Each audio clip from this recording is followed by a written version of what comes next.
Hey, what's going on, guys? James here. Just doing a really quick impromptu sort of update video on the sort of desk setup that I have going in my room, and I really wanted to focus this video briefly on the audio setup and how I produce my guitar videos and record them and stuff like that.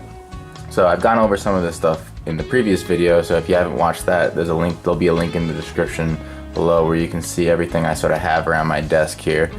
But I have my Galaxy Note over there providing some light, and so some of the updates, I added a rug down here underneath my computer just to have a nice rug, also to dampen some sound.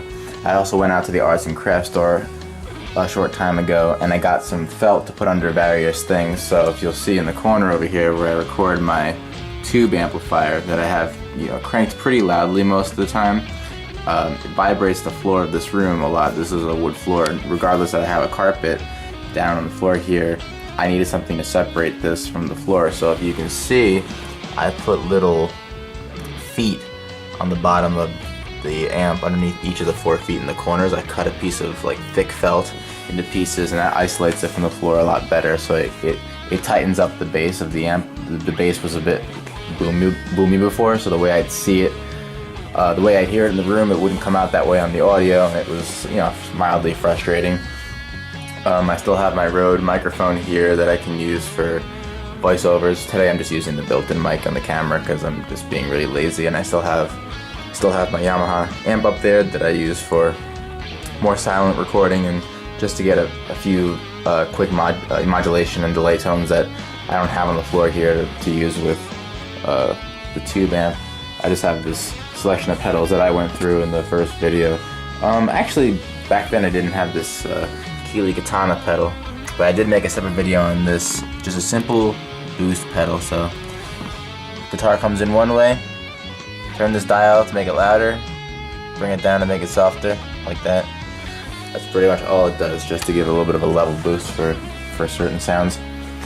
I've repositioned my subwoofer under my desk here for my 2.1 setup that I have, the way I monitor my speakers.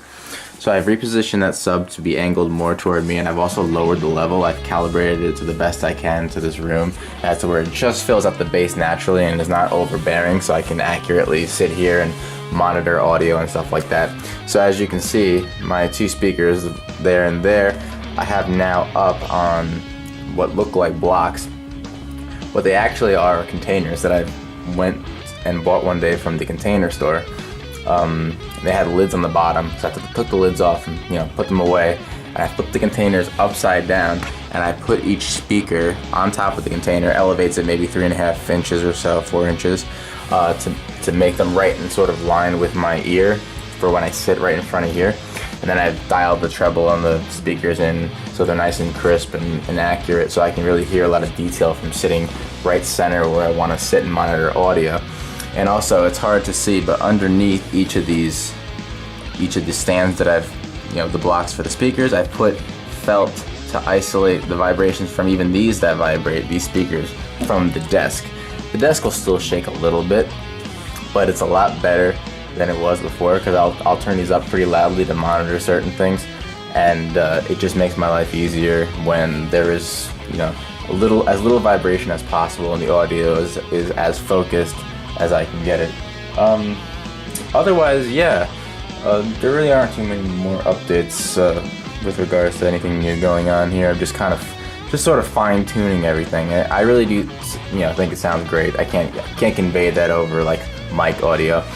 For recording, I still use Reaper as my digital audio workstation, and when I edit videos, I'll still use Sony Vegas. They're both great programs, and they're both very affordable, like sort of professional quality ways to go about doing audio and video editing. I'll make separate videos on those one day, talking about how I go and edit audio, edit video, recording process, and all that stuff, because I think it's pretty interesting. So that's all for now. Just a quick wrap up of the sort of setup. Here's more of like a wide view of like all the stuff that's going on with the computer and the audio and the guitar stuff. So everything's kind of just in this hemisphere over here of my room. So anyway, guys, until next time, take care.